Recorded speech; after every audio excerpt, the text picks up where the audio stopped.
50 soalan objektif, satu daripada 50 saja keluar untuk soalan topik 5.2. Alright. Macam 5.1 pun satu soalan. Okay, jadi so make sure lah kamu boleh jawab lah soalan pewarisan ni. Soalan Google Form yang cikgu sediakan ada 25 soalan. Bagi kelas Amethyst dan kelas Crystal, pastikan kamu dapat skor sekurang-kurangnya 20/25. Bagi kelas Pearl, sekurang-kurangnya berapa yang cikgu tulis? Cikgu tak ingat dah. 16 kot. 16 daripada 25, mesti betul. 16 atau 15 macam tu. Okey, cikgu bagikan skor minimum ni berdasarkan peratus. Okey, bagi kelas Amethyst dan juga kelas Crystal, dia mesti dapat 80% betul.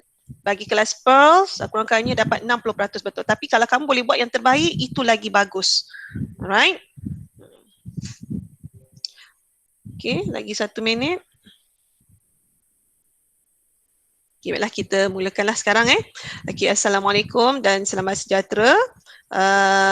Pelajar yang cikgu sayangi, kita tak lama lagi akan buka sekolah pada bulan depan. Jadi cikgu harap kamu dah bersedia. Okay, bagi kelas Amethyst, cikgu akan mula mengutip buku-buku SPS untuk disemak pada minggu ni, iaitu pada hari Khamis. Okay, cikgu akan letakkan kotak di pagar sekolah pada hari Khamis dan juga hari Jumaat. Okey, nanti pada hari Sabtu cikgu akan collect untuk semak dan kamu boleh ambil semula buku-buku pada hari Ahad. So kelas Amethyst bersedia. Pastikan buku SPS kamu lengkap sehinggalah ke muka surat yang terkini. Alright. Okey, kita lihat pada buku teks. Sekejap. Cikgu padamkan dulu cikgu punya screen. Okey, baik.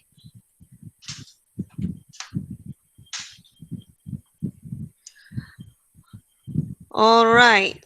Apakah yang dimaksudkan sebagai pewarisan? Sebenarnya tak keluar pun dalam peperiksaan maksud pewarisan ni. Tapi ini kita belajar, kita kena tahulah apa yang dikatakan sebagai pewarisan.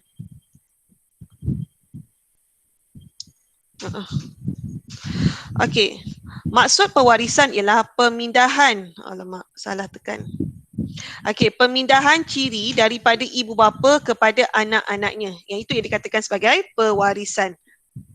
Okey, ingat seperti yang cikgu cakap tadi, soalan ni takkan ditanyalah dalam peperiksaan biasanya. Yang akan ditanya adalah gambar raja skema pewarisan. Okey, sekarang kita nak lihat maksud ciri dan juga maksud trait. Okey, apa yang dimaksudkan dengan ciri ialah sifat ketara yang diwarisi dan ditentukan oleh gen seperti warna mata. Itu ciri-ciri. Itu yang dinamakan ciri lah. Ciri adalah sifat. Contohnya macam warna mata, warna rambut, warna kulit, itu ciri. Okey, manakala trait pula, variant. Variant maksudnya dia pada perkataan variety. Maksudnya pelbagai. Kepelbagaian, iaitu kepelbagaian ciri-ciri khusus yang membezakan antara individu. Contohnya trait, trait ataupun maksudnya kepelbagaian warna mata, trait warna mata ataupun kepelbagaian warna mata, iaitu ada warna hitam, ada warna mata coklat, ada warna mata biru. Itu beza ciri dan juga trait. Ada di soal dalam Google Form. So nanti bila nak jawab soalan Google Form, rujuk daripada buku teks. Okey, baik. Ciri seperti jenis rambut dan warna anak mata ialah contoh ciri yang diwarisi oleh anak daripada ibu bapanya. Apa yang ada pada diri kita sekarang ni adalah ciri yang kita warisi daripada ibu bapa. Kalau awak lain daripada ibu bapa awak tu maknanya apa tu? Awak bukan anak mak ayah kot. Contohlah. Okey, baik. Ciri-ciri diturunkan daripada ibu bapa kepada anak-anak adalah melalui gen. Gen mengandungi maklumat genetik. Kita dah belajar pada unit 5.1.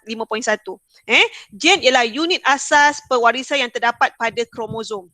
Okay, ingat balik semula, dalam nukleus ada gen. Dalam gen ada dalam kromosom.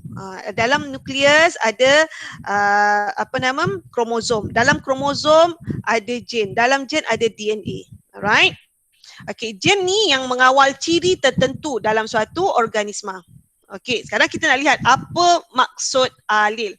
Okey, sepasang gen yang berada pada lokus atau kedudukan yang sama pada kromosom homolog. Kromosom homolog ni kromosom yang berkembar. Mana ada tak gambar dia? Macam ni. Ini adalah kromosom homolog. Ini adalah kromosom homolog. Dia katakan, okey, alil merupakan gen yang berada pada lokus atau kedudukan yang sama pada kromosom homolog. So kita tengok pada gambar raja ni. Gambar raja 5.10. Itu menunjukkan alil. Alil ni pula ada dua jenis. Ada alil dominan dan ada alil resesif. Nampak dia terletak pada lokus yang sama, iaitu contohnya jenis rambut. Alil bagi jenis rambut. Ni dia letak pada lokus yang sama. Kalau D besar merupakan alil yang dominan. Kalau D kecil merupakan alil yang resesif. Okey, apa dia alil dominan dengan alil resesif? Okey, alil dominan akan mempamerkan ciri. Apa-apa ciri lah, warna mata ke, warna rambut dan sebagainya. Dia menutupi kesan bagi alil resesif. Maksudnya alil dominan ni dia dominan, dia berkuasa berbanding dengan alil yang resesif. Okey, alil resesif pula hanya akan menunjukkan ciri yang dikawalnya apabila alil dominan tidak hadir. Oleh itu, ciri resesif hanya dipamerkan apabila kedua-dua alil adalah resesif. Alil dominan diwakili dengan huruf besar, alil resesif diwakili dengan huruf kecil. Contohnya T besar, T kecil. T besar untuk tinggi, T kecil untuk rendah. Bermaksud T besar ni adalah alil yang dominan. T kecil ni adalah alil yang resesif.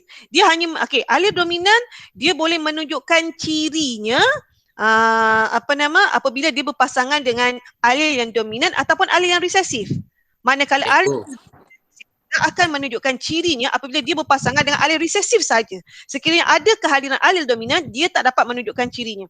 Contohnya kita ada A besar, A kecil, warna mata. Okey, A besar ni menunjukkan warna mata hitam. A kecil menunjukkan warna mata biru. Jadi bila dia berpasangan, dia hanya akan menunjukkan warna hitam saja warna mata tu. Sebab ini yang dominan. Alright? Okey, baik. Contohnya yang kedua adalah warna rambut. Yang C besar warna rambut hitam, C kecil warna rambut perang. Warna hitam adalah dominan. Bila dia berpasangan dengan resesif, dia akan menunjukkan yang dominan, iaitu warna hitam. Dia tak akan dapat menunjukkan ciri warna rambut perang. Contohnya lah. Okey, bagi ini cuping telinga melekap dan cuping telinga bebas. Kita ada dua jenis cuping telinga. Kalau yang melekap macam ni, dia tak ada cuping. Pakai subang tak berapa cantik. Bagi cuping telinga bebas dia macam ni. Dia ada bengkok macam ni. Kalau melekat dia rata terus melekat dekat pipi, dekat muka dia. Alright. Kalau bagi yang bebas dia ada ruang kat sini. Okay. Alright. Okay. Darjah 5.10 menunjukkan sepasang kromosom homolog di dalam suatu nukleus. Bagi setiap trait, kita mewarisi dua salinan gen. Satu daripada ibu dan satu daripada bapa. Huruf besar A, B, C, D alil yang dominan. Huruf kecil A, B, C, D mewakili alil yang resesif. Okey, sekarang kita nak tengok. Tadi ciri alil. Alil menunjukkan ciri yang akan diwarisi kepada anak. Cikgu, pelan sikit boleh tak cikgu? Pelan sikit macam mana? Slow sikit cikgu. Cikgu cakap laju sangat cikgu. Oh, cikgu cakap laju sangat Alright, kita slow. Ini kan nak slowkan volume. Bukan slowkan volume tapi slowkan sikit cakap lajunya tu. Alright. Okey. Tadi kita belajar tentang ciri. Ciri tu dibawa, satu ciri bagi satu organisma tu yang akan diwarisi itu dibawa oleh alil. Alil terletak pada kromosom. Dia terletak pada lokus yang sama pada kromosom. Itu alil. Okay, sekarang kita nak tengok trait. Trait dominan dengan trait yang resesif. Trait dominan dikawal oleh alil dominan. Trait yang resesif dikawal oleh alil yang resesif. But remember, sekiranya trait dominan, dia menunjukkan cirinya apabila alel yang dominan dia berpasangan dengan alel yang dominan ataupun alel yang resesif. Mana-mana pun boleh. Dia memang akan tunjukkan trait yang dominan. Tapi bagi trait yang resesif, dia hanya menunjukkan cirinya apabila alel itu resesif kedua-duanya, iaitu huruf kecil kedua-duanya. Kalau dia ada kehadiran alel yang dominan, dia tak akan menunjukkan cirinya. Dia kalah sebab dia resesif. Dominan tu dia lebih berkuasa. Okey, contoh trait dominan. Trait maksudnya ciri-ciri yang ditunjukkan. Okey, ataupun variety ciri yang ditunjukkan. Okey, trait dominan contohnya boleh menggulung lidah, rambut hitam, cuping telinga bebas. Trait yang resesif tidak boleh menggulung lidah, rambut perang muda, cuping telinga melekap. Ada lagi contoh yang lain, iaitu dari segi apa saya tak ingat. Okey, lesung pipit, nampak ni ada lesung pipit kan? Lesung pipit adalah ciri yang resesif. Tiada lesung pipit. Itu adalah trait yang dominan. Maksudnya kalau awak punya alel tu ada okey, lesung dia huruf besar, katalah tiada lesung pipit ni dia huruf besar, P besar. Resesif ada lesung pipit. Okey, P kecil. Alright. Okey. Kalau dia punya alelnya P besar, dia akan menunjukkan ciri tiada lesung pipit. Kalau dia P besar, P kecil, dia ada lesung pipit tak? Ada lesung pipit tak? Kalau P besar dengan P kecil? Ada. Ada Dia ada. ikut yang dominan. Dominan apa? Ada. Tiada. Dominan tiada lesung pipit. Dia yang tiada lesung pipit, dia berpasangan dengan resesif P kecil, ada lesung pipit. Dia akan ikut yang dominan. Bermakna dia tiada lesung pipit. Yang ada lesung pipit ni dia resesif. Bermakna dia dia hanya akan menunjukkan cirinya apabila dia berpasangan dengan resesif juga, iaitu P kecil, P kecil. Ini P kecil ini barulah dia ada lesung pipit. Alright. Okey, huruf P ni susah sikit. Cuba kalau kita gantikan dengan A. Kita gantikan dengan A Dia nampak beza. Okey, dominan dia tulis dengan huruf besar, A besar. Resesif dia tulis dengan huruf kecil, A kecil. Okey, kalau tiada lesung pipit sama ada dia A dua-dua besar ataupun satu A besar, satu A kecil. Kalau ada lesung pipit, dua-dua mesti A kecil. Baru dia menunjukkan ciri yang resesif, iaitu ada lesung pipit. Kalau ada yang dominan, dia akan menunjukkan ciri yang dominan, iaitu tiada lesung pipit. Alright. Okey, mekanisme pewarisan. Okey, ada dua istilah yang kita nak belajar kat sini. Yang atas-atas ni mungkin tak soal dalam dia tak akan disoal dalam peperiksaan. So kita terus direct kepada pewarisan. First kali awak kena tahu dalam skema pewarisan dia ada gunakan istilah genotip dengan fenotip. Kalau genotip ialah maklumat genetik, dia akan ditunjukkan dengan huruf. Contohnya macam tadi, A besar, A kecil, P besar, P kecil. Yang ini dipanggil sebagai genotip. Okey, manakala fenotip pula merujuk kepada ciri-ciri fizikal yang dipamerkan pada sesuatu organisma itu. Contohnya, A besar dia menunjukkan ciri tinggi. Contohnya macam ni A besar dia tinggi. Okey, P besar, P kecil, warna mata hitam. Mata hitam. So yang ini kita panggilkan dia sebagai fenotip. Baik, itu yang boleh senang kata fenotip ni dia boleh nampak dengan mata. Ciri yang kita boleh nampak dengan mata. Kalau genotip maksudnya kita tak nampak dengan mata. Dia terkandung dalam kita punya gen. Maklumat genetik. Kita tak akan nampak dengan mata. Dia diwakili dengan huruf sahaja. Okey? Sampai sini faham tak? Okey, contoh nampak ni, fenotip induk. Maksudnya fenotip ialah yang kita boleh nampak dengan mata. Kita nampak dengan mata, pokok kacang pi tinggi, berbaka tulang. Dia tinggi. Kita nampak pokok tu tinggi. Nampak dengan mata tinggi. Itu fenotip. Yang ini pula dia kahwin, ni maksudnya dia kahwin ataupun kacuk. Kacuk dengan pokok kacang kedil. Berbaka tulen. Dia kedil. Kita nampak dengan mata dia kedil. Alright. Sebab itu bila tinggi, dia punya, ni genotip. Genotip yang terkandung dalam gen. Kita tak nampak dengan mata. Diwakili dengan huruf. T besar, T besar. Dominan. Tinggi bersifat dominan.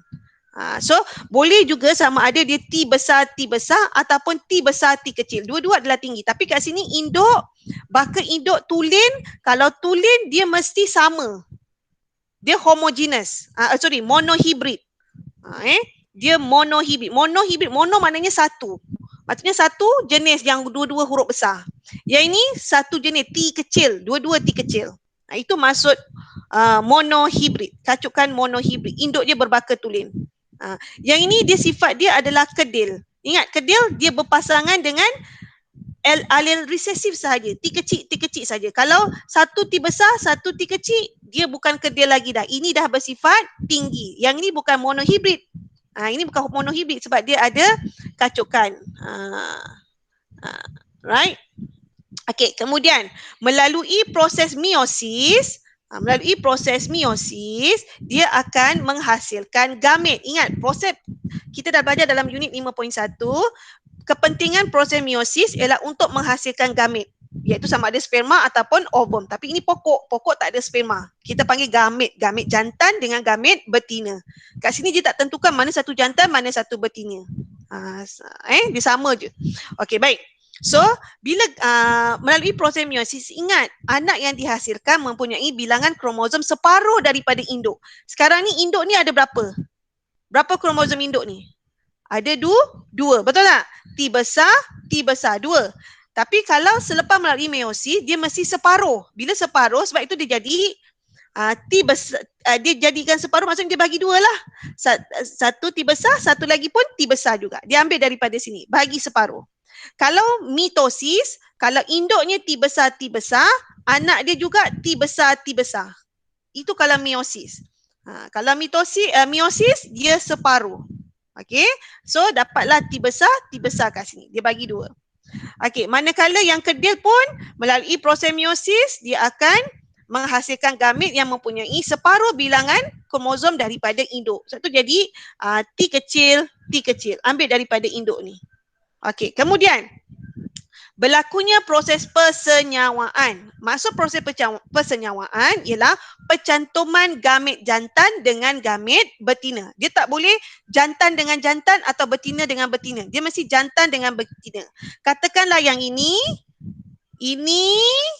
ialah jantan, ini ialah pokok betina.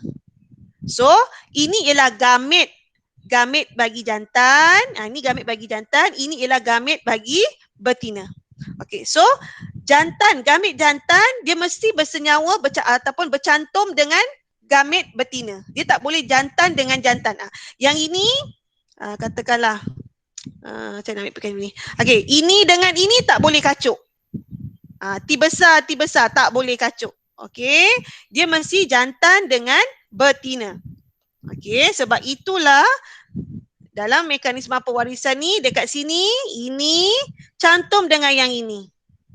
Yang ini jantan dengan betina yang pertama. Dapatlah genotip anak. Kenapa dipanggil genotip? Laju lagi lah ni saya ni Kenapa dipanggil genotip? Dia terkandung dalam kromosom, dalam gen, tak nampak dengan mata. Alright? So itu diwakili dengan huruf. Okey, so dapat T besar cantum dengan T kecil, dapatlah T besar, T kecil. Okey.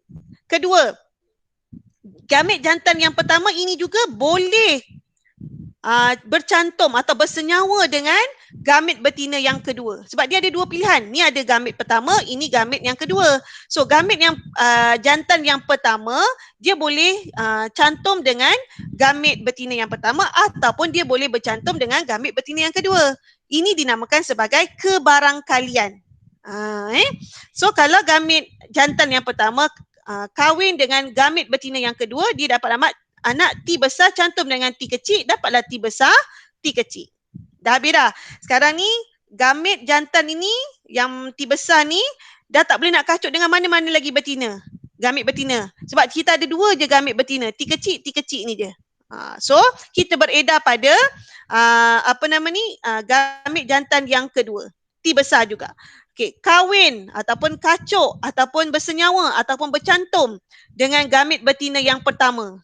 Dapatlah T besar cantum dengan T kecil, dapat T besar T kecil. Okey.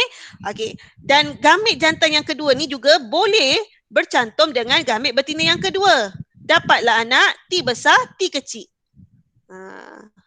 Dapat T besar T kecil. Sekarang kita nak tengok dia punya fenotip. Fenotip ialah yang kita boleh nampak dengan mata.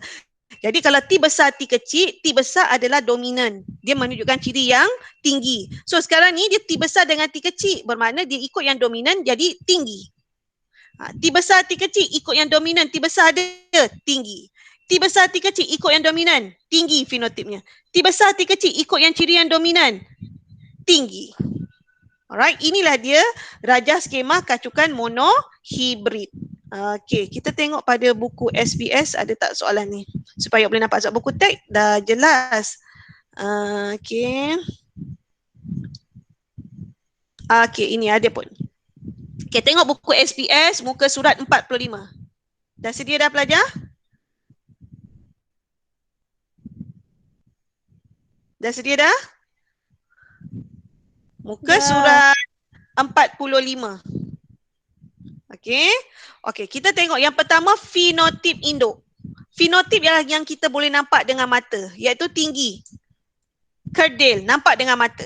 Genotip pula yang kita tak nampak dengan mata. Dia terkandung dalam gen. So kalau tinggi, ni kacukan monohibrid. Monohibrid ni mono, sama je T besar ataupun T besar T kecil. Kerdil adalah diwakili dengan alel yang resesif. Sebab itu dia hanya menunjukkan cirinya apabila dia berpasangan dengan T kecil je, T kecil je. Kalau dia ada berpasangan dengan T besar T kecil, dia dikira sebagai tinggi. Sebab ini yang dominan. Tapi ini bukan monohibrid lagi. Okey, baik. Sekarang bila berlakunya proses apa ni?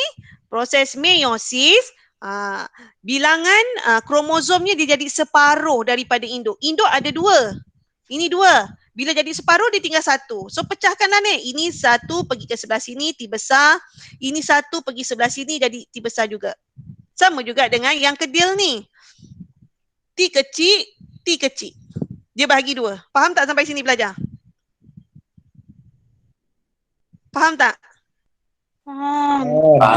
Sekarang ini adalah apa dipanggil? Gamit. Ingat, proses meiosis akan menghasilkan gamit. Gamit jantan, gamit betina. Okey, baik. Kemudian berlakunya proses persenyawaan. Belajar. Yang ini, proses dua-dua ni, yang ni dua ni, sangat penting selalu disoal dalam soalan kertas 2 pula. Tadi cikgu cerita pasal kertas 1 kan?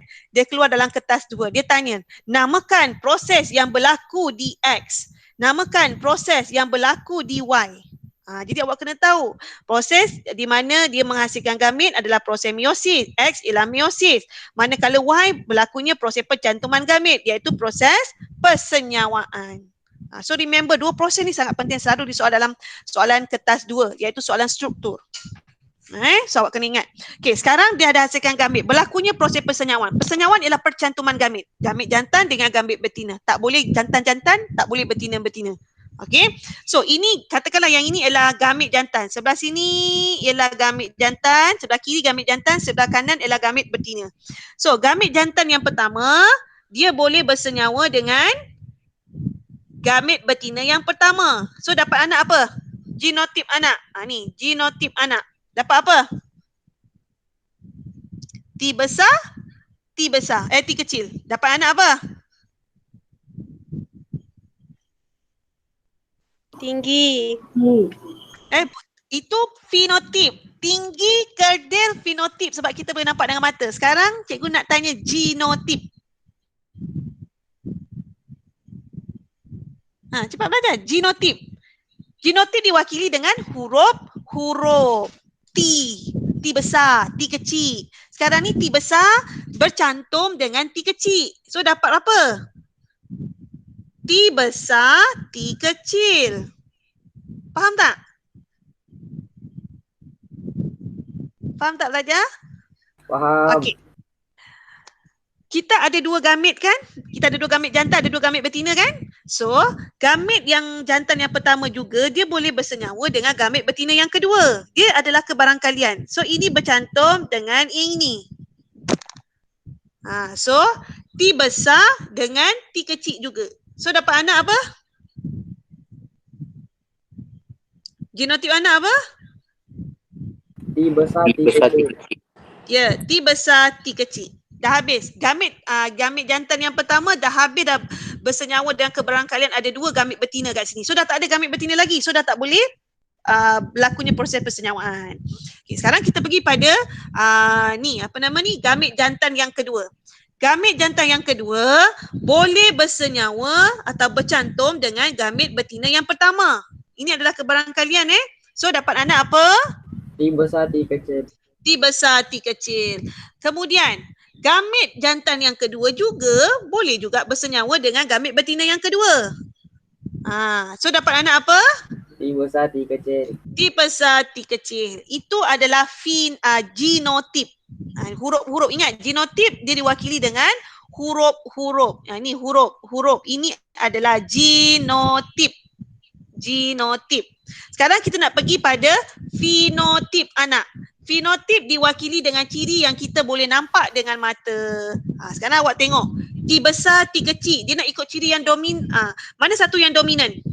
T besar ke T kecil yang dominan? T besar. T besar. Jadi kita akan ikut ciri yang T besar ataupun yang dominan. Dominan apa? Dominan apa? Sebab tengok pada arahan ni dia kata T besar alel yang membawa trait tinggi iaitu dominan. T kecil alel yang membawa trait kedil iaitu resesif. Jadi kalau dominan dia diwakili dengan huruf T besar. Jadi ini ada T besar kan? So diikut ciri yang dominan iaitu sifatnya apa? Tinggi. Tinggi. Tinggi. Fenotipnya tinggi. Yang ini? Tinggi. Tinggi juga. Anak yang ketiga? Tinggi. Semua tinggi. Tinggi juga. Anak yang keempat? Tinggi. Tinggi juga. Faham tak? Jadi nisbah. Sekarang kita belajar tentang nisbah fenotip. Kalau nisbah fenotip kita tengok pada fenotip lah. Jangan tengok pada genotip. Tengok pada fenotip. Okey, ada berapa tinggi dekat sini? 4. Ada 4 yang tinggi. Jadi tulis kat sini 4 tinggi nisbah. Ini ada nisbah Kedil ada berapa? Sifar. Tak ada. Kedil ada kosong. Kedil adalah kosong. Jadi 4 nisbah kosong iaitu tinggi kepada kerdil. 4 nisbah kosong. Jadi kebarangkalian untuk mendapat anak yang tinggi. Kebarangkalian kita tuliskannya dalam bentuk peratus. Okey, jadi anak tinggi berapa peratus dapat anak tinggi? 100% ya cikgu. 100% lah sebab semua anak kat sini apa? Semua anak kat sini semua adalah tinggi. Maka dia punya kebarangkalian untuk dapat anak tinggi adalah 100%. Okey, anak kedil pula? Kosong. 0%. Ingat, soalan kertas 2, soalan structure dia boleh tanya yang inilah.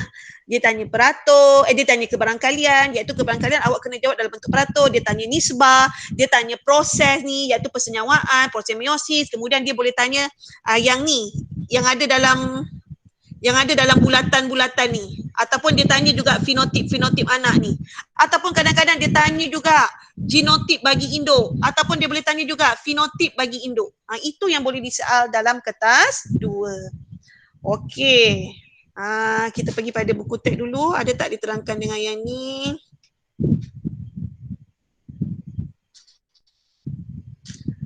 Alright.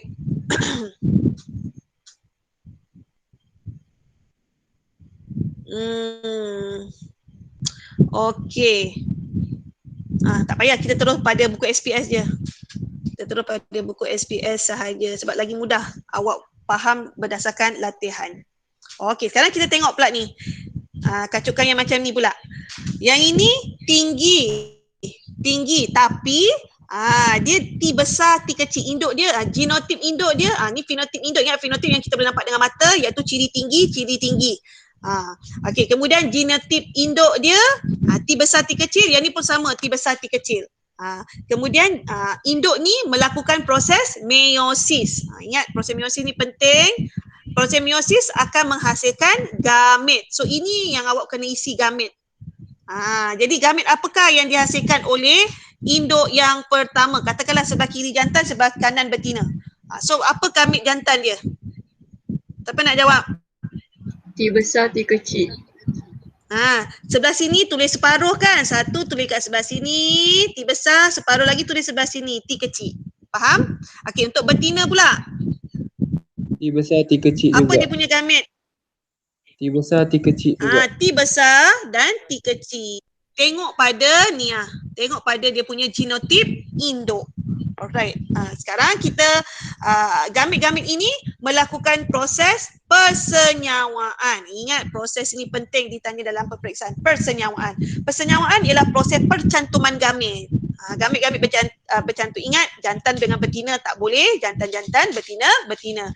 Kiri jantan, kanan betina. Jadi kita lihat yang pertama, garisan ni awak memang kena buat. Okay, cikgu nak padam ni nanti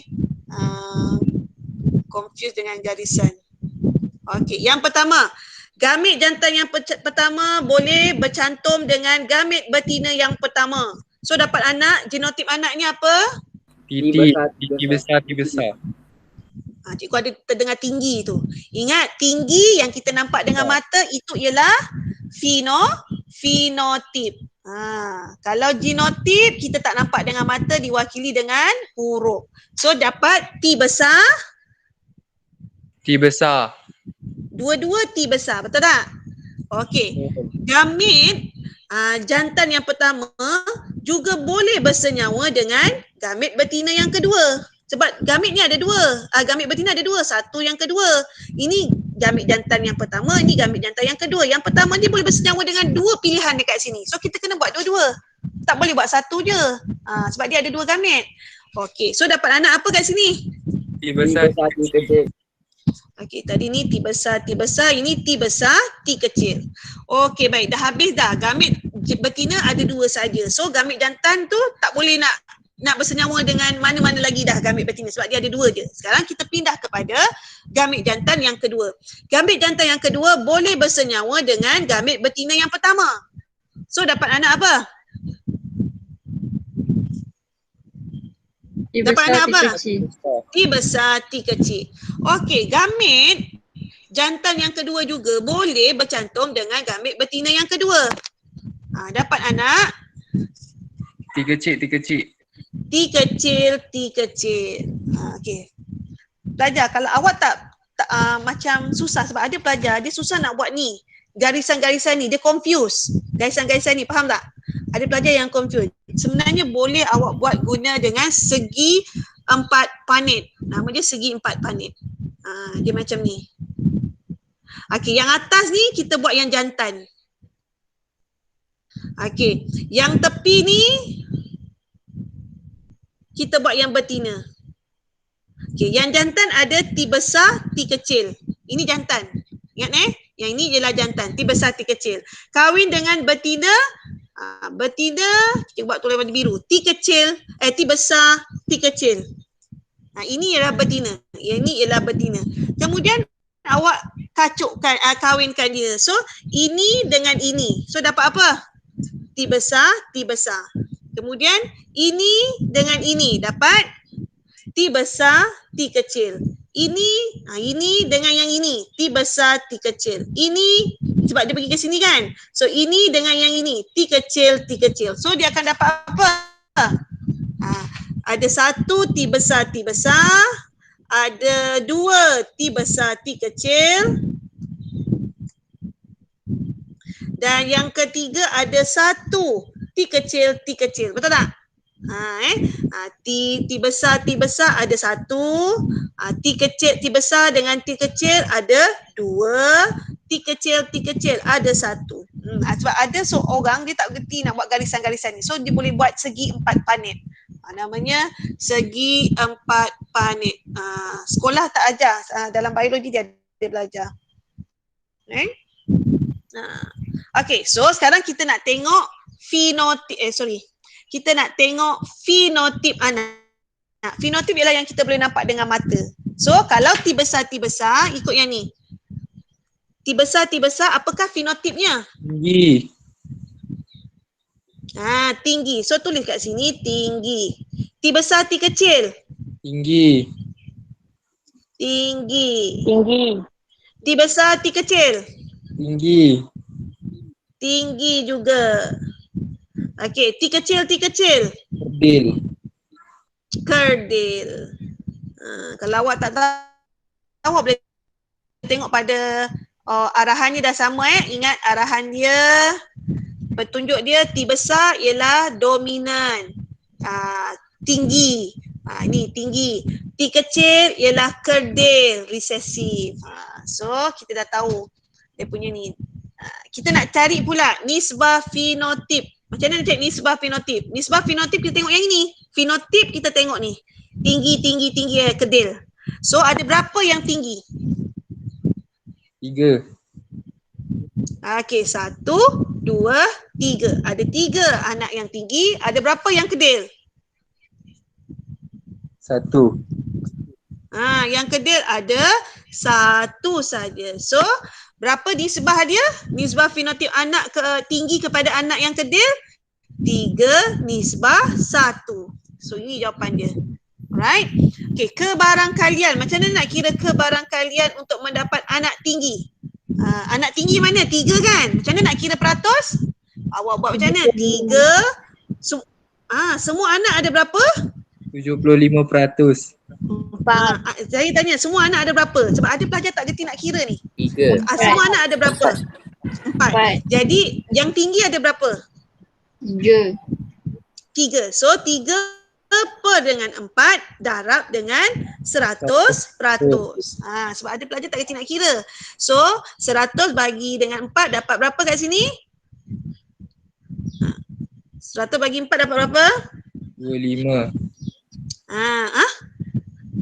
100 bagi dengan 4? 25, okey. 25. Apa nama? Darab dengan 3. Dalam 3 dapat berapa pula? 75. 25 darab 3 dapat berapa? 75, betul? So 75%. Ni sama dengan 75. Okey, anak yang kerdil, dia ada 1 je kan? Macam mana cara nak kira dia? Ikut cara macam ini. Ataupun senang aja, 100% tolakkan dengan 75. Atau nak kira ikut cara macam ni pun boleh. Kerdil ada 1. Jadi anak yang kerdil ada 1 bahagi dengan semua anak ada 4 darab dengan 100%. Okey, 100 bahagi dengan 4 dapat 25. 25 darab 1 dapat 25%. So sini 25%. Ataupun senang aja, 100% tadi tolak dengan 75. Dapatlah 25%. Faham tak sampai sini? Faham. Okey, sekarang kita nak tengok yang ni pula. Alif yang membawa ciri, kita tengok K besar ialah ciri tangan kanan. Maksudnya tangan kanan ni adalah dominan.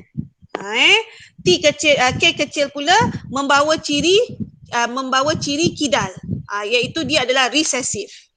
So kita tengok genotip induk.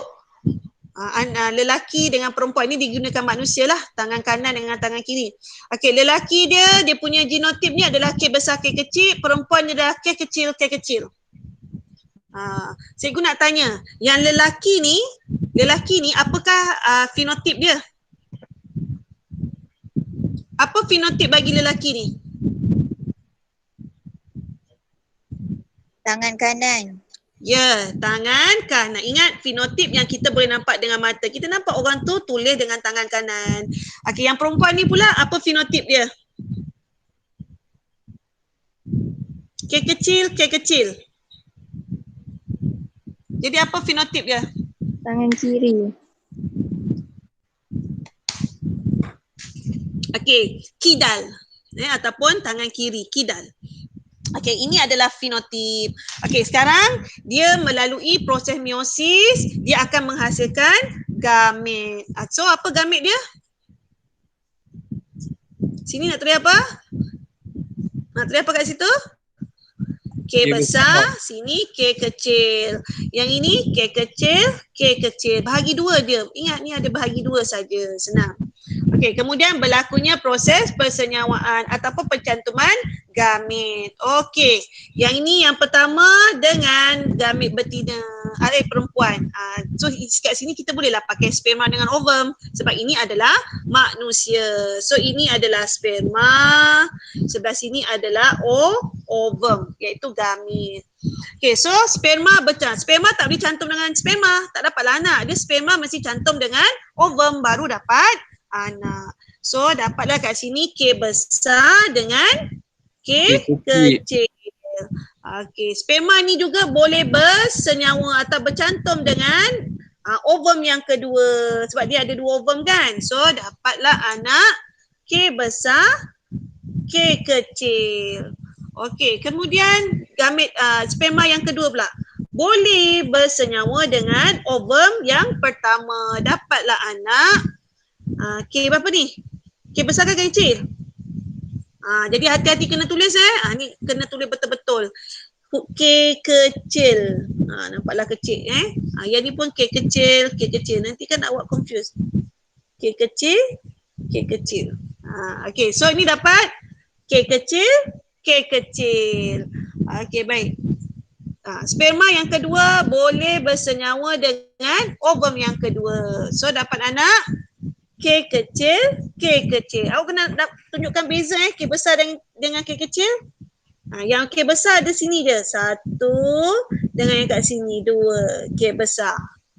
Yang lain semua adalah K kecil. Nampakkan perbezaan dia. Itu adalah genotip anak. Ini adalah genotip. Okey, fenotip kita tulis dekat sini dalam kotak. Itu adalah fenotip. Fenotip ialah ciri yang kita boleh nampak dengan mata. So kat sini kan tangan kanan ke kidal?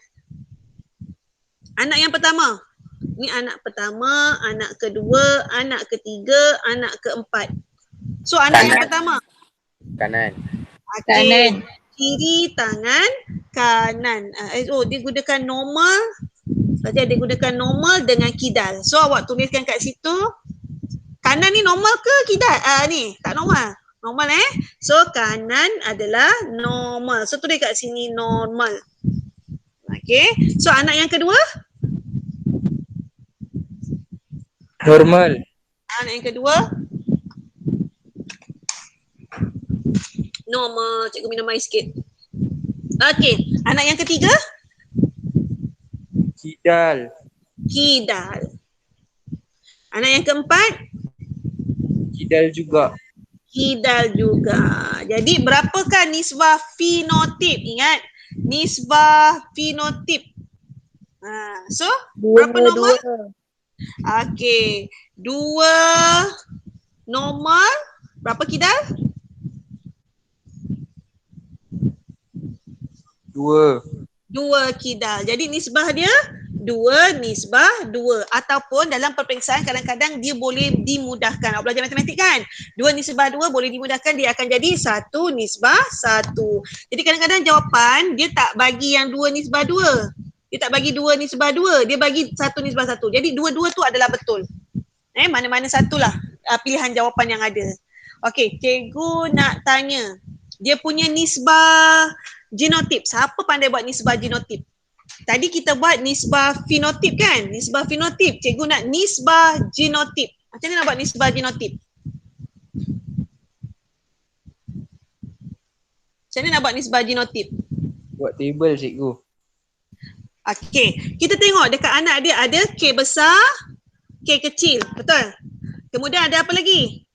K kecil, K kecil. Ada tak lagi yang lain? K besar ada tak? Tak ada. Genotip anak tak ada. So kita ada K besar, K kecil dengan K kecil, K kecil. Jadi nisbah dia K besar, K kecil ada berapa? 2. K kecil ada 2. Ataupun nisbah dia 1 nisbah 1. Ini adalah nisbah genotip. Okey. Yang ini kita tengok yang ni pula. Soalan yang tadi tu. Okey, dia punya nisbah fenotip 3:1. Tapi kalau nisbah genotip, macam mana nak buat nisbah genotip? Okey, kita tengok dekat sini. T besar ada 1. T besar T kecil ada 2. T kecil ada 1. Jadi nisbah genotip ialah 1, nisbah 2, nisbah 1. Dia tulis kat atas kena tulis lah T besar, T kecil. So ini adalah nisbah genotip. Berbeza. Nisbah genotip 1, nisbah 2, nisbah 1. Tapi kalau nisbah fenotip 3:1. Dia ada dua jenis nisbah kadang-kadang dia tanya. Nisbah genotip ataupun nisbah fenotip. Okey? Boleh beza tak nisbah genotip dan fenotip? Nisbah fenotip ditunjukkan dari segi huruf. Kalau nisbah fenotip ditunjukkan dari segi yang kita nampak dengan mata. Alright. Okey, sekarang kita nak kira kebarangkalian untuk mendapat anak yang normal. Berapa kebarangkalian dia? Untuk dapat anak yang normal? 50. 50% lah. Sebab dia ni 1 nisbah 1 kan. So yang ini 50%, yang ini 50%. Total semua sekali 100%. So sini 50%. Anak kita pun samalah 50%. Alright. Okay, sekarang kita nak lihat bandingkan seks bagi manusia. Kita tengok buku teks dulu. Okey. Yang ni Okey, berbeza daripada pewarisan kebudayaan lidah yang dibicarakan sebelum ini, pewarisan jantina seseorang anak ditentukan oleh kromosom seks yang diterima daripada ibu bapanya. Alright. Seorang lelaki dan seorang perempuan mempunyai 46 kromosom. Ini kita ulang balik semula unit 5.1 yang terdiri daripada 44 autosom dan 2 kromosom seks. Okey, lelaki mempunyai 2 jenis kromosom seks iaitu X dan Y, manakala perempuan mempunyai 2 kromosom seks X sahaja. So kita tengok dekat sini. Kalau perempuan, okey, 44 ni adalah autosom, manakala XX ini adalah kromosom seks dia. Perempuan satu je jenis kromosom seks dia iaitu jenis X. Kalau bagi lelaki pula 44 autosom dan kromosom seksnya adalah XY. Ini adalah kromosom bagi lelaki. Total semua sekali ada berapa? 44 campur X total 46 manusia lah. Lelaki 44 campur X campur Y 46. Maka dia adalah manusia. Ingat, manusia memang mempunyai 46 kromosom. Yang membezakan antara lelaki dan perempuan, seks kromosomnya sahaja. Ini adalah kromosom seks. Ini yang membezakan antara lelaki dan perempuan, iaitu kromosom seks. Kalau perempuan XX, lelaki XY. Tapi tetap kedua-duanya adalah total kromosom 46. Yang 44 dekat depan ini kita namakannya sebagai apa? Autosom. Apa maksud autosom? Iaitu yang menentukan ciri-ciri selain daripada seks. Contohnya warna mata, warna rambut, jenis rambut, kebolehan menggulung lidah, tak boleh gulung lidah, cuping telinga, cap jari. Itulah yang ditentukan oleh autosom. Kalau yang hujung ni ada huruf XX dengan XY, itu yang menentukan jantina ataupun seks. Alright? Okey, kita sambung. Perenggan yang kedua. Selepas proses meiosis, sperma akan mempunyai separuh bilangan kromosom induk, iaitu 23 kromosom, sama ada 22 tambah X ataupun 22 tambah Y. Okey, kita tengok lelaki. Okey, lelaki ada lelaki akan menghasilkan sperma dengan 2 jenis kromosom seks dia, iaitu 22 tambah X dengan 22 tambah Y. Jadi total berapa? 22 campur 22, 44. X tambah Y jadi XY. Maka dia adalah lelaki. Ingat, kalau gamit, ini gamit lelaki ialah sperma. Untuk penghasilan gamit, dia mesti melalui proses meiosis. Ingat, meiosis dia menghasilkan sel anak separuh bilangan induk. So separuh 22 jadi separuh 44 jadi separuh 22. XY jadi separuh 1X 1Y. Okay, kita tengok perempuan pula macam mana. Ovum iaitu gamit bagi perempuan atau betina mempunyai separuh bilangan kromosom induk iaitu 23 kromosom. 22 tambah X. Sama lah ini perempuan. Tapi perempuan 22 tambah X. 22 tambah X sebenarnya dia macam ni. 22 tambah X dan 22 tambah X. Disebabkan dua-dua ni sama, sebab itu dia tulis satu saja. Macam lelaki ada satu X, satu lagi Y. Sebab itu dia tulis dua-dua. Faham tak? Alright. Total semua sekali ialah berapa? Ovum 22 campur X 23.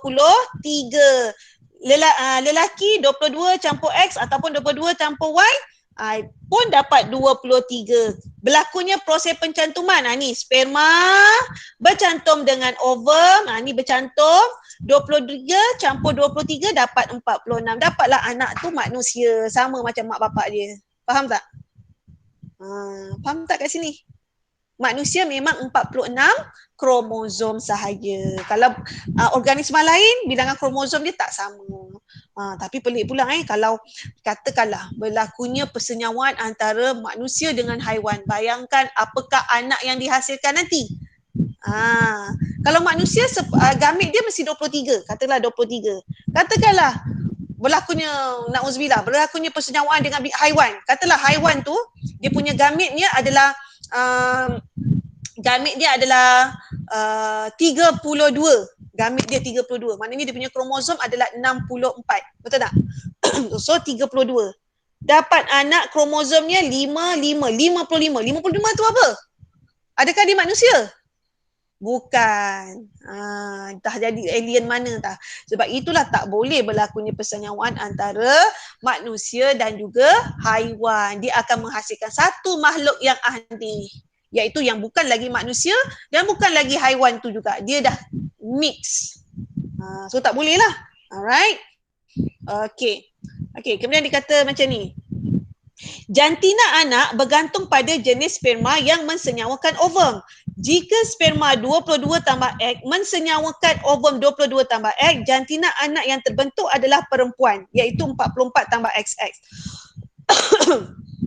Jika sperma 22 tambah Y mensenyawakan ovum 22 tambah X, jantina anak yang terbentuk ialah lelaki 44 tambah XY. Faham tak? Katakanlah, kita tengok kat sini. Bapa 44 tambah XY. Itu memang kromosom bagi lelaki lah. 44 adalah autosom, XY adalah seks kromosom bagi lelaki, XY. Ibu pula 44 tambah XX. Perempuan dia punya seks kromosom memang XX. 44 ini adalah autosom dia. Berlakunya proses meiosis menghasilkan gamit. Dia punya bilangan kromosom dia separuh daripada induk. So induk dia berapa kromosom? 44 campur X 45 campur Y 46. 46. So anak dapat 22 campur X. Ini total sekali 23. Yang ni 22 tambah Y. Totalnya 23. So samalah 23 campur 23 dapat balik 46. So 46 jadi separuh jadi 23. Tapi ingat, bagi lelaki satu ambil X, satu lagi ambil Y. Sebab kromosom seks lelaki X dan Y. Faham tak?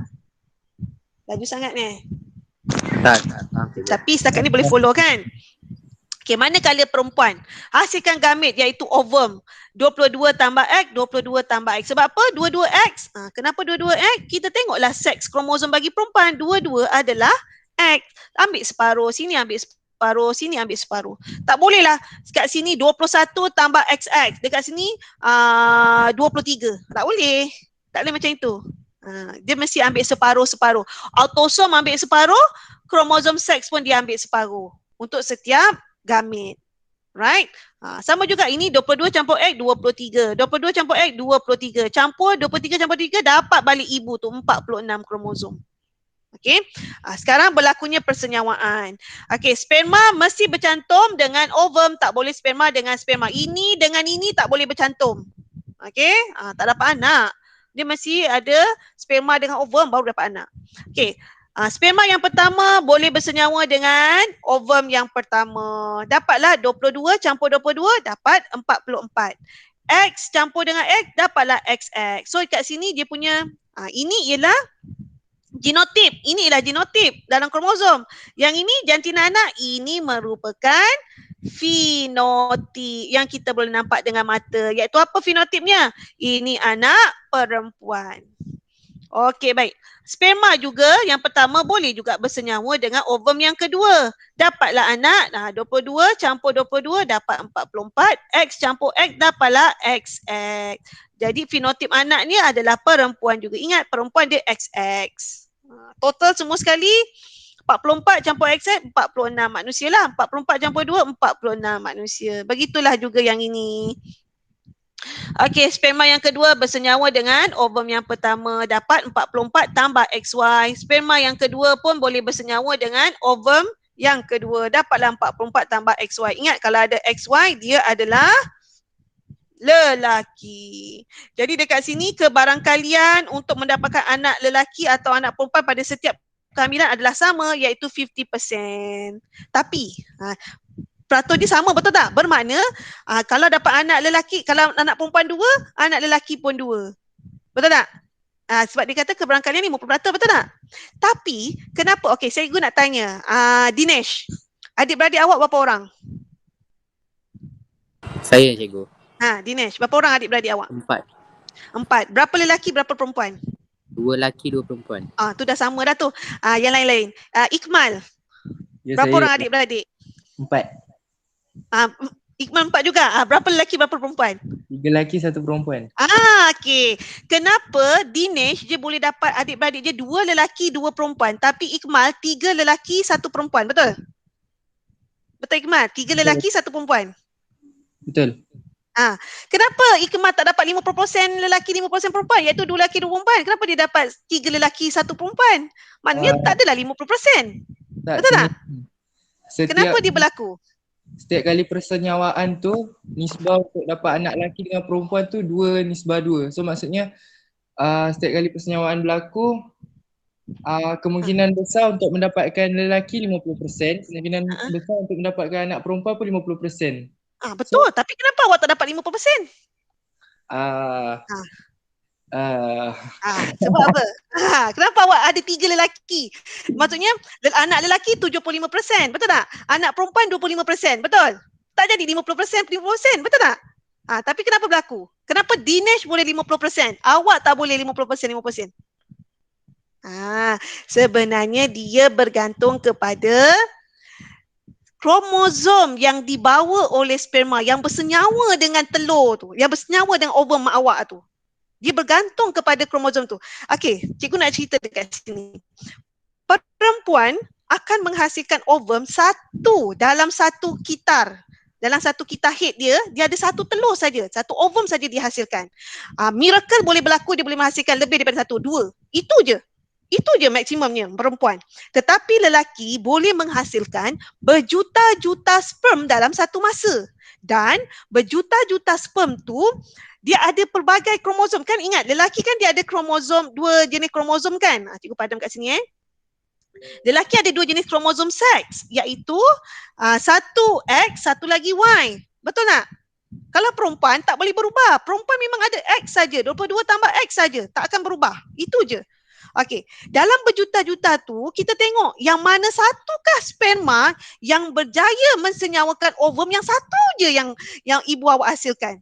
Tengok yang mana yang berjaya mensenyawakan. Proses persenyawaan ialah percantuman gamet. Okey, ini satu ovum, ini sperm. Okey, yang sperm ni dihasilkan berjuta-juta, banyak. Kita tengoklah kalau kat sini 22 tambah X, ada yang 22 tambah Y, ada yang 22 tambah X. Equal lah, depend pada sperma. Tapi kalau ovum memang 22 tambah X saja. Awak tengok sekarang ni ada banyak sperma. Tengoklah sperma mana yang berjaya mensenyawakan. Kalau sperma ini, yang ini berjaya mensenyawakan ovum, dapatlah anak apa ni? Yang ini. Alah, awak tak nampak gambar saya comot kan? Saya lukis cantik sikit lah, comot. Okey, sekejap. Okey. Ini ialah ovum. Nukleus. Okey, ovum memang tak boleh berubah lagi. Dia mesti 22 tambah X sahaja. Manakala sperma dihasilkan oleh lelaki ni berjuta-juta. Ada yang 22 tambah X, ada yang 22 tambah Y, ada yang 22 tambah X, ada yang 22 tambah Y. Ni awak nampak macam sama. Ada yang 22 tambah Y, ada lagi 22 tambah Y. Depend, banyak sebab dia berjuta-juta. Antara banyak-banyak sperma ni, yang mana satukah yang berjaya mensenyawakan ovum ni, dialah yang akan menentukan jantina. Katakanlah yang ini. Sperma yang ini berjaya bercantum, bersenyawa dengan ovum ni. Dia dapat anak apa? 22 campur Lelaki. dengan 22, 44. X campur dengan Y, XY. So dapat anak Lelaki. lelaki. Kalaulah sperma yang ini pula yang berjaya mensenyawakan ovum ni, dapat anak 44 tambah X campur X, dapat XX. Dapat anak perempuan. Adakah kita boleh kontrol sperma yang mana yang mensenyawakan ovum? Boleh kontrol tak? Tak. Tak boleh kontrol, betul tak? Jadi sebab itulah ada kelahiran yang macam family Dinesh dengan family Ikmal. Depends kepada sperma bapa yang mensenyawakan ovum. Tapi kebarangkaliannya sebenarnya boleh dapat 50% lelaki, 50% perempuan. Tapi itu semuanya bergantung kepada kromosom seks. Ini kromosom seks ini yang mana satukah yang berjaya mensenyawakan ovum. Ovum tak boleh berubah, dia memang X sahaja. Jelas tak? So kita boleh merancang nak, katakanlah kita dah belajar ni 50% jantina anak lelaki, 50% jantina anak perempuan. Lepas tu kita pun confident lah esok nanti dapat anak, kalau nak 6 orang anak, 3 lelaki 3 perempuan. Tidak pelajar, tidak. Dia depends kepada seks kromosom yang dibawa oleh sperma itu. Jelas tak? Cikgu, Faham. Ada nak tanya? kalau kembar? Kembar boleh masuk topik kembar. Tapi okey, katakanlah. Okey, nak cerita sikit tak tentang kembar? Okey, kembar ni dia ada 2 jenis kembar. Sebenarnya ada 3. 1, 2, 3. Cikgu ajar 2 je lah. Seiras tak seiras? Kembar seiras, seronok kan belajar topik ni. Kembar seiras dengan tak seiras. Okey, kalau kembar seiras dia berlaku apabila satu ovum disenyawakan oleh satu sperma. Bila dah bercantum ni dia akan menghasilkan apa? Siapa tahu? Zygot. Pandai, dia akan menghasilkan zygot. Okey, ketika ni miracle lah, keajaiban Allah nak bagi anak kembar kan Okey, ketika ini sepatutnya zygot ni dia berkembang menjadi embrio. Lepas embrio dia akan jadi fetus. Okey, keluar jadi bayi lah sebenarnya. Bayi yang dah cukup sifat yang ada dalam your mother womb, dalam rahim ibu tu, dah cukup sifat, kita tetap panggil dia fetus lagi, kita tak panggil dia bayi. Dah keluar daripada badan mak awak, baru kita panggil dia bayi. Selagi dia berada dalam badan, walaupun dia dah cukup sifat, kita tetap panggil dia fetus. Awak tanyalah dekat hospital ke mana-mana, dia tetap akan panggil fetus. Kalau berlakunya kematian dalam dia akan bagi kematian fetus dalam womb. Dia tak panggil bayi lagi. Keluar baru dia panggil bayi. Alright? Okey, sepatutnya macam gini proses dia. Okey, tapi miracle berlaku ketika peringkat zygot. Ini Allah nak bagi gambar lah. Ketika peringkat zygot, dia punya zygot ni terbelah dua, terbahagi dua. Dia terbahagi dua. So dia akan dapat 2 embrio. 2 embrio ni berkembang jadi 2 fetus. 2 fetus ni berkembang jadi 2 bayi. Dan bayi itu adalah seiras. Kenapa seiras? Kerana dia terhasil daripada satu ovum dan satu sperma. Dan jantinanya mesti sama. Katakanlah kat sini sperma 22 tambah Y. Dekat sini ovum tetap 22 tambah X. So, zygot dekat sini adalah 44 tambah XY. Berlakunya terbelah dua ni. Zygot ni terbahagi dua. Jadilah kat sini 44 tambah XY, 44 tambah XY. Kemudian membesar jadi fetus, 44 tambah XY, 44 tambah XY, terus jadi bayi 44 tambah XY, 44 tambah XY. Jadilah bayi yang seiras, iaitu bayi lelaki. Dia tak akan jadi seorang lelaki, seorang perempuan. Itu bukan kembar seiras. Kalau kembar seiras dia mesti jantina dia sama. Kalau depends kepada ni seks kromosom yang dibawa oleh sperma ni. Alright, kalau kat sini kromosom seks dia adalah 22 tambah X, dia akan dapat anak 22 perempuan. Kenapa berlaku? Kerana pada peringkat zygot berlakunya pembahagian zygot yang lengkap menghasilkan 2 embrio, akhirnya berkembang jadi 2 petal, akhirnya berkembang menjadi 2 bayi. Okey. Tadi dekat sini bila dia dah bercantum kat sini, pembesaran ini adalah secara mitosis, bukannya meiosis. Meiosis hanya untuk menghasilkan gamet saja. Yang ni semua meiosis. Zygot kepada embrio mitosis, embrio kepada fetus mitosis, fetus kepada bayi juga mitosis. Semua mitosis. Pertumbuhan adalah mitosis. Sebab apa? Nampak tak dia punya ni? Dia punya kromosom tak berubah. Nampak sama je. So dia adalah mitosis. Alright, kalau meiosis dia jadikan separuh. Okey, sekarang kembar tak seiras. Kembar tak seiras ini dia wujud daripada 2 ovum dan juga 2 sperma. Kenapa 2 ovum dan 2 sperma? Sebab cikgu cerita. Okey, siapa nak jawab? Sebab dia special case cikgu. Special case di mana ibu tu dalam satu kitahednya dihasilkan 2 ovum dan bukan satu. Normal adalah satu saja pelajar. Kalau miracle keajaiban boleh berhasilkan 2. Normal hanya satu. Okey, katakanlah ketika itu ibu tu hasilkan 2 ovum.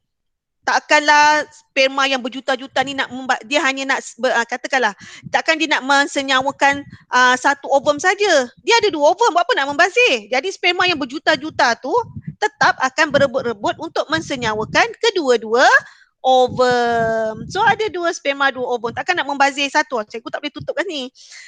Katakanlah cikgu tak boleh tutup kat sini. Dia hanya satu je disenyawakan. Bodohlah sperma tu kan. Ada satu lagi ovum. Kau nak rebutkan satu. Kenapa? Rebutlah lagi satu. Faham tak maksud cikgu?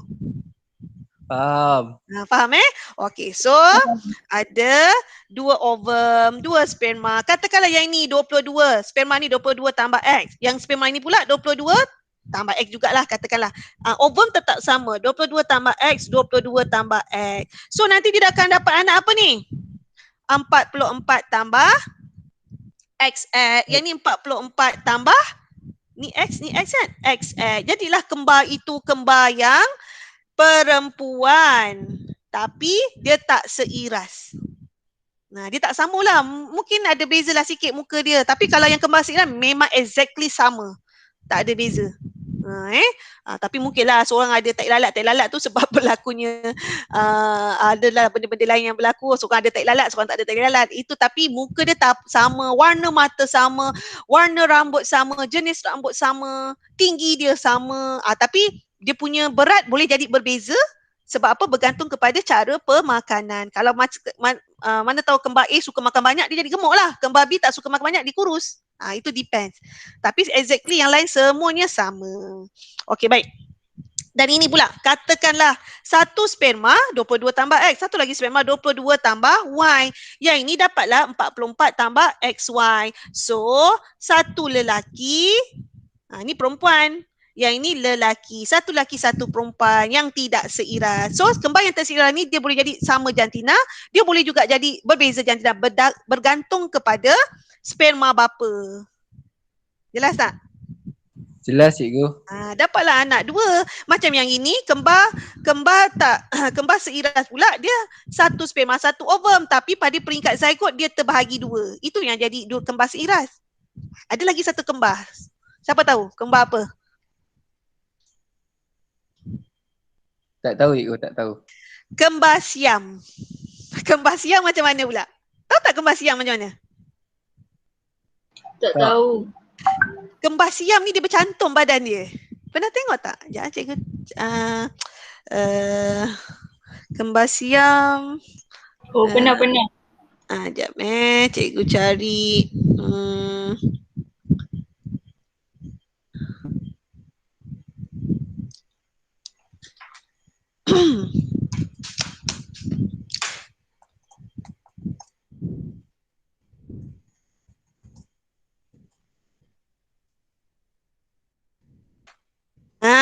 Ni dia contoh kembar siam. Awak dapat tak? Alamak, cikgu ambil ni. Tak nampak pula. Ni. Nampak tak pada gambar ni? Nampak. Ini kembar siam.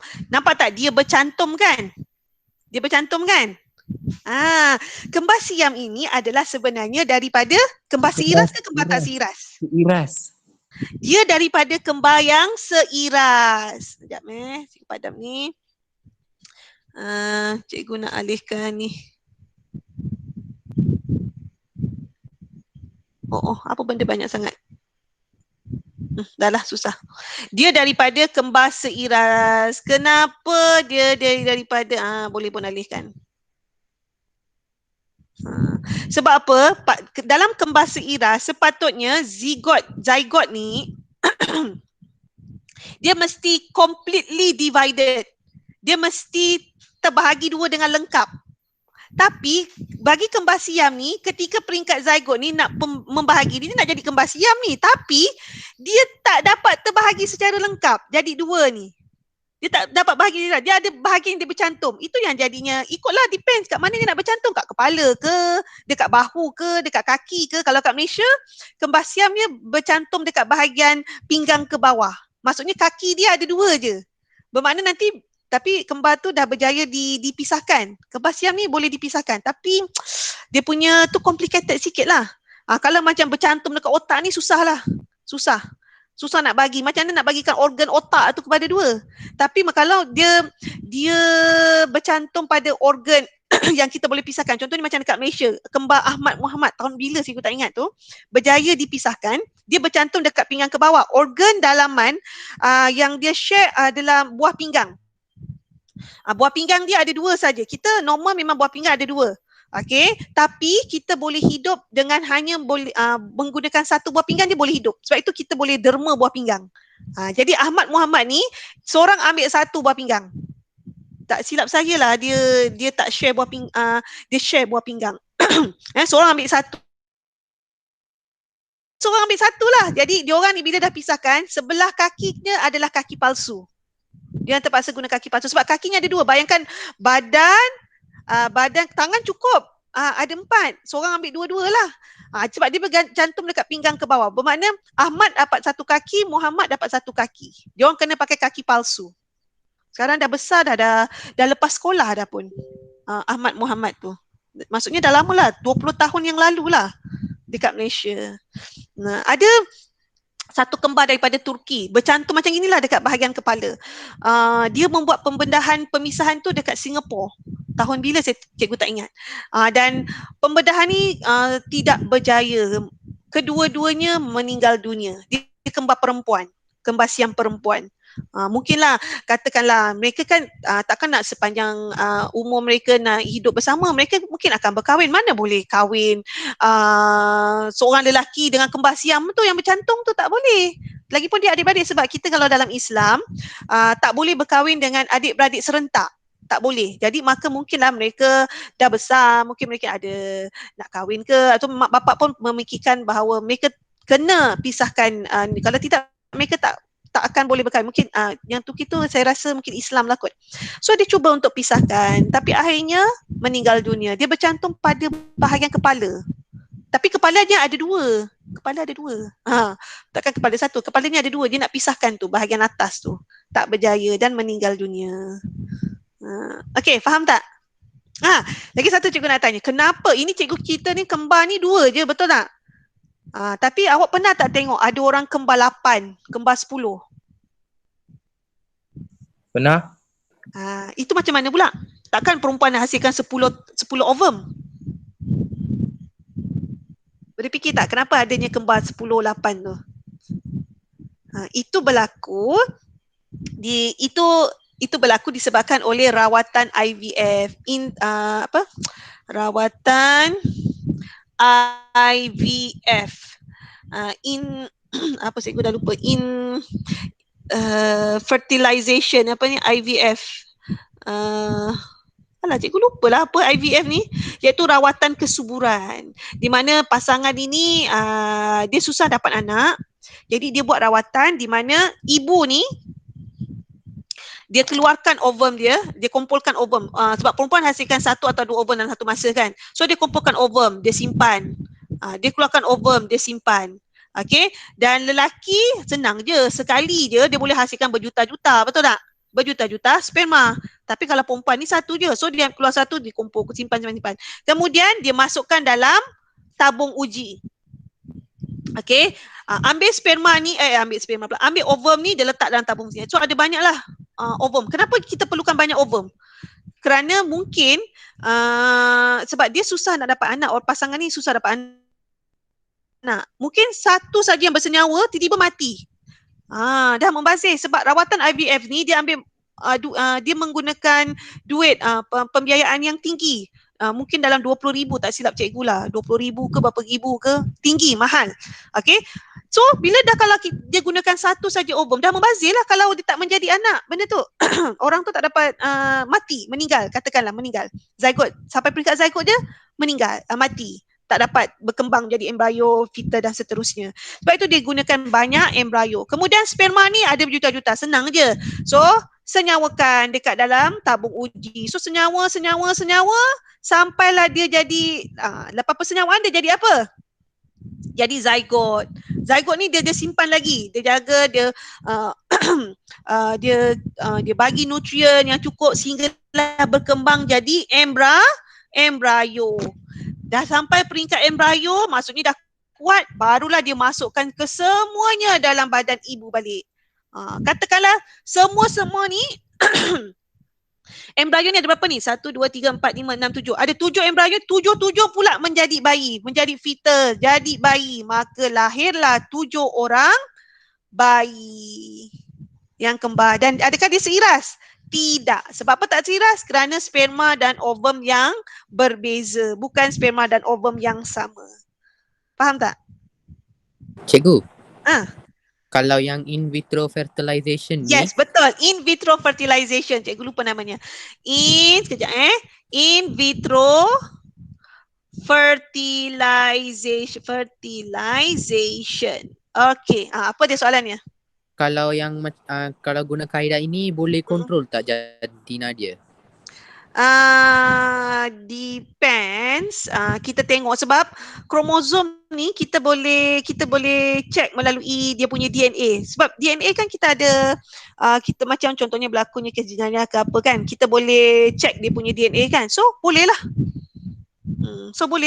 Kita boleh tentukan jantina dia. Kita boleh tengok, kita check sperma ni. Sperma ni DNA dia apa? Iaitu kromosom bagi seks dia apa? X ataupun Y. Tapi biasanya orang dah tak kisah dah. Orang kalau pasangan ni susah nak dapat anak kan, biasanya dia tak kisah lah anak lelaki ke anak perempuan. So biasanya dia tak buat benda ni. Mungkin akan tambah lagi pula kosnya lagi kan, untuk check DNA bagi sperma tu. Biasanya dia orang terima je. Okay, ada lagi soalan? Tak ada cikgu. Okay, so kita sambung. So dah banyak masa kita habis untuk yang ni. So kita tengok buku SPS. So dekat sini, okay, bandingkan seks manusia. Kandungan kromosom dalam sel soma. Dia pilihan jawapan dia dekat sini. So berapakah kromosom dalam sel soma bagi lelaki? 44 tambah XY.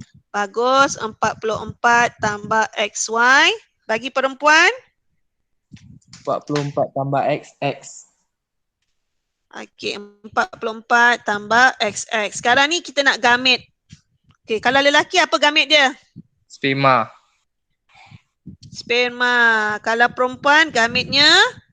Ovum. Sekarang kandungan kromosom dalam gamit. Kalau bagi lelaki apa kandungan kromosom dia?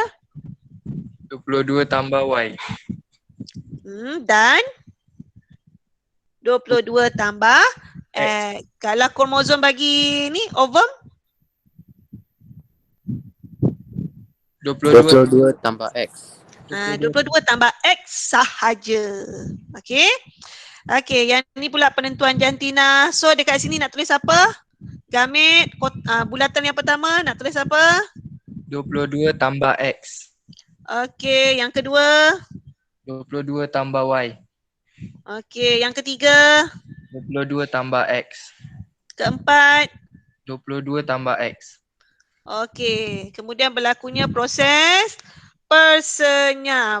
nampak ni? Proses X ni proses apa? Meiosis. Meiosis iaitu proses menghasilkan gamet. Proses Y ni proses apa? Persenyawaan. Bagus, persenyawaan. Okey, berlakunya proses persenyawaan. So dapat anak? Genotip anak? 44 tambah X. 44 campur XX. Yang ini? Sama 44 tambah XX. XX. Yang ini? 44 tambah XY. Okey, anak yang keempat. 44 tambah XY juga. So ini anak lelaki perempuan yang pertama. Perempuan. Okey, perempuan. Anak yang kedua. Perempuan juga. Ketiga. Lelaki. Keempat. Lelaki. Okey, jadi proses X kita tulis ni proses meiosis dan proses persenyawaan. Dah pukul 2 lebih lah. Ya Allah, habis data korang banyak ni. Dah habis dah? Alright, so dah habis. Okey, ada soalan nak tanya tak? Tak ada cikgu, faham. Faham jelas Okey, so jangan lupa buku teks ni praktis formatif 5.2. Ini buat dalam buku tulis latihan 1. Jangan lupa tuliskan indeks praktis formatif 5.2. Kemudian buatlah. Yang ni soalan yang pertama, huraikan perbezaan alel dominan dan alel resesif. Senang je, ambil daripada yang atas tu boleh Okey, apakah kromosom seks? Apakah yang menentukan jantina anak? Terangkan jawapan anda. Boleh ambil daripada buku teks. Jawapannya semua ada dekat sini. Ni macam ni. Ini yang cara menentukan anak dekat sini. Okey, kemudian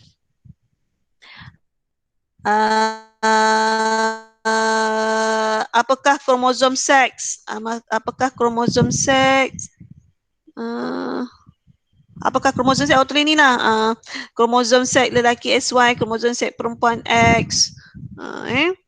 Itu kromosom seks. Kemudian pertama, perbezaan antara alel dominan dan juga alel resesif. So ambil dekat sini. Perbezaan alel dominan dan alel resesif dekat sini. Okay. Alright. So kita tamatkan kita punya PDPR pada hari ini. Okay. Terima kasih semua. So kita jumpa lagi pada hari Rabu. Okay. Bye-bye. Bye. Terima kasih cikgu. Sama. Terima kasih cikgu. Thank you cikgu. Sama. Welcome.